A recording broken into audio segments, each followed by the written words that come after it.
At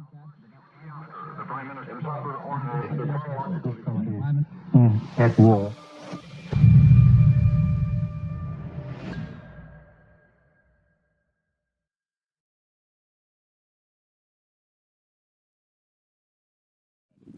Hi, I'm Jana. I'm the owner and operator of Jana's Place.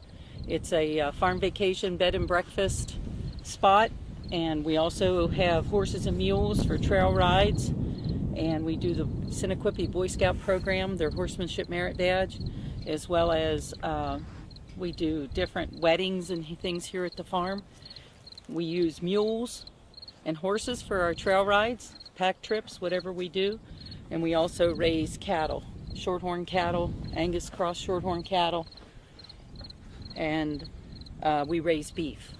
I raise calves that go into feedlots to make beef that goes into the supermarkets, as well as I raise cattle to be sold directly to consumers that want some freezer beef on the farm. These mules, as you can tell, are very friendly whenever they're treated good. A lot of people think mules are stupid, but mules are actually very intelligent, and because they are so intelligent, they get a bad rap because they'll refuse to do things where they think they might get hurt. Once you can convince a mule that it's okay, they'll work for you every time. They trust you even more than a horse.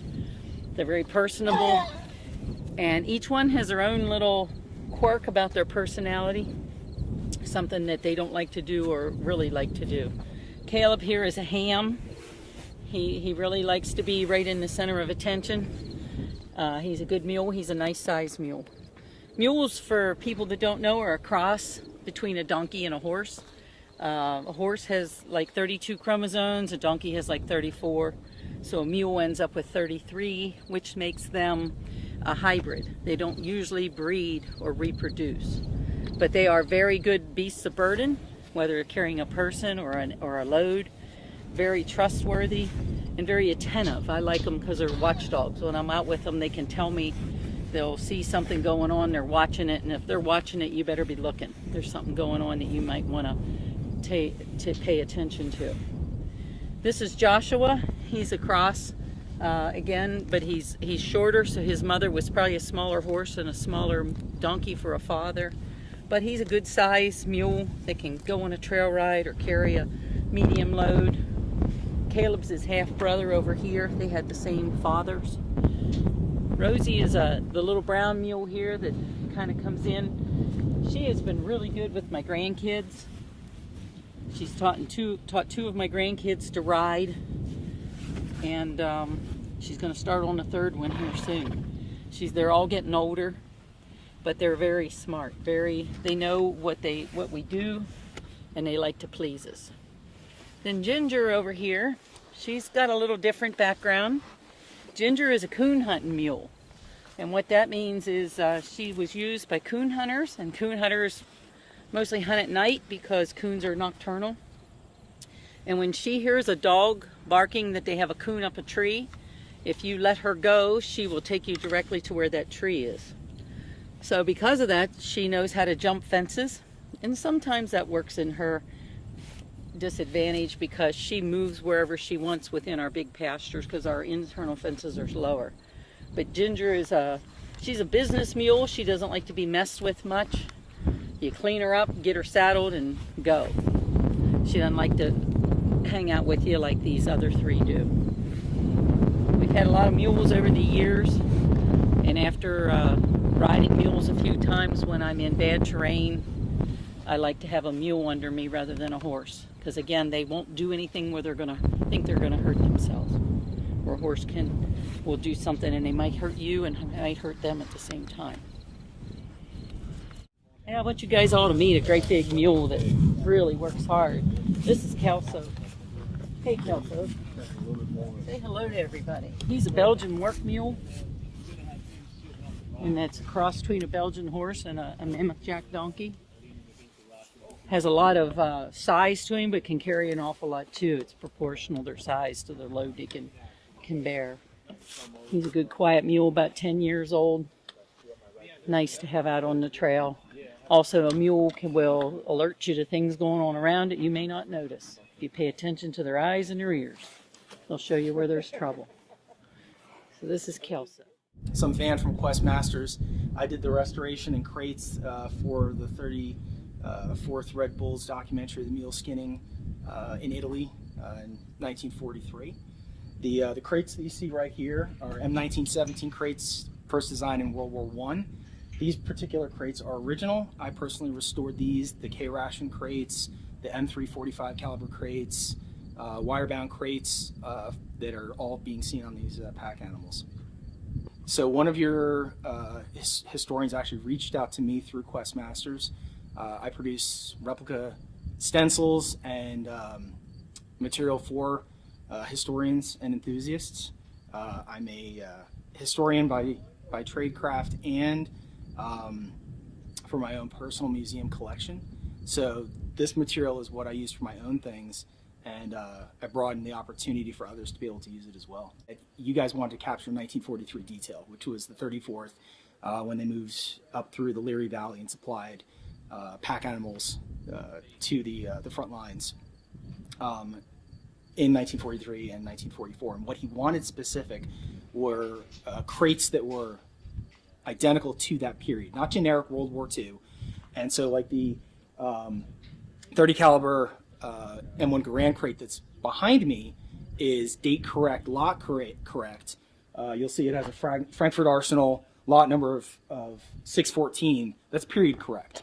It took me about 10 years to actually gather all the archival information through all of the various ordnance plants, ordnance works, and ordnance depots to compile that data to have year correct lot numbers so that they could be portrayed accurately. It seems insignificant, but when you're looking at the compilation of detail, it's really important. Yeah, it's no longer generic, and people are yearning for that. The website is questmasters.us, questmasters.us. There are links to all sorts of historic data, artifacts within the museum, aircraft, artillery, vehicles, and then there's a restoration supply tab that has, and it's onward growing, things that they can actually purchase to do their own restoration, and instructions. And that's part of it, is to empower the enthusiasts to do their own work and not just buy commercial off-the-shelf branded merchandise, to actually be bonded with the things that they're walking around with in the field. Ordnance stencils, crates, it's ongoing.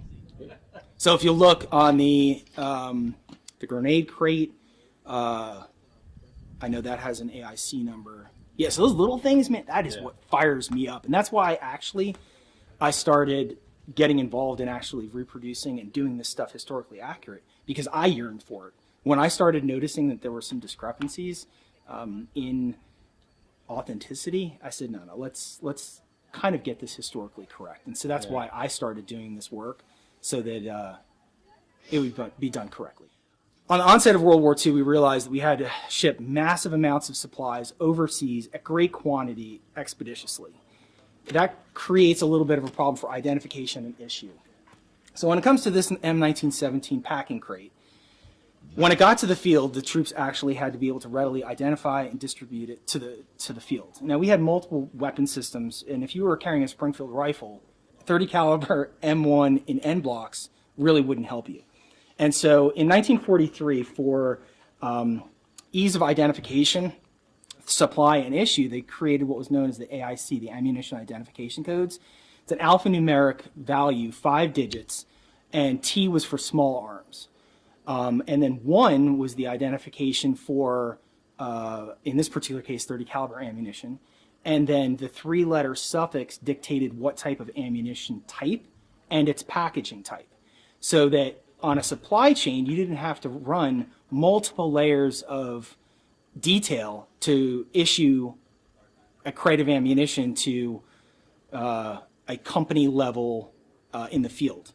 So the supply and distribution could easily allocate crates of grenades, rifle grenades, rockets, very quickly, expeditiously, through just this 5-digit coding system. And I want to point out that the reason that the crate was painted chocolate brown was solely to protect it from the elements. This was done up to about 1943. Some manufacturers continued it. And then they realized, well, the crates are being used so quickly, but they weren't sure how long they were going to get into the field. So in this particular case, the crates are painted chocolate brown with yellow stenciling to denote Ordnance Corps. They have the flaming bomb insignia painted on the front.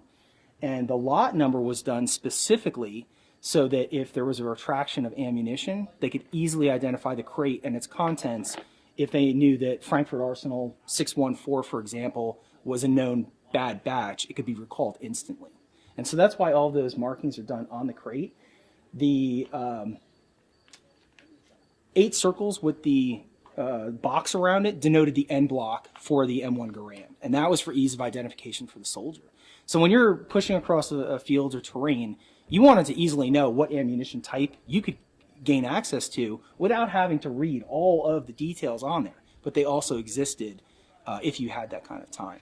And then, of course, the ammunition type, armor-piercing M2, the weight of the crate, because you needed to know how much load you were going to put on a vehicle, a pack animal like this, and its cubic feet, rather. In this particular case, it's 1.5.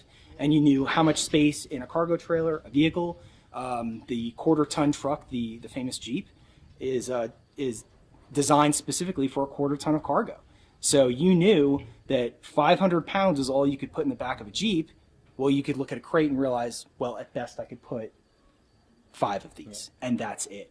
And so you wouldn't overburden your transportation construct so that you could deliver those supplies to the field.